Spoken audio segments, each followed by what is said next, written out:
Здравствуйте, меня зовут Анна Михайловна Лаврова. Моя прабабушка была Агриппина Михайловна Кушнарева, родная сестра Акипсима Михайловича Кушнарева. Жили они в Павловске, а потом моя бабушка потеряла отца своего, и ее удочерил ее Акипсим Михайлович Кушнарев, и вот она была очень близка с Петром Акипсимовичем. Работали вместе и жили вместе душа в душу, пока их не разлучил революция Китай.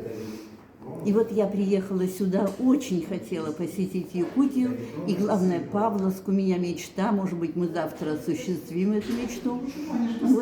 И я написала книгу «Усадьба на берегу Ангары».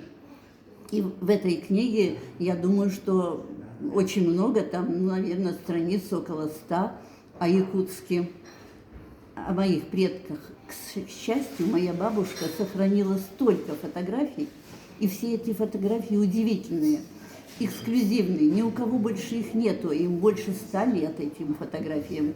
И сохранила потом моя мама, и вот я на основе этих фотографий и всего, что говорили, я написала эту книгу. Вот.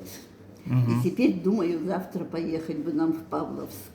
А на Северном форуме вы на какую тему участвовали? А я была здесь на презентации моей книги, вот этой «Усадьба на берегу Ангары», она проходила в Национальной библиотеке.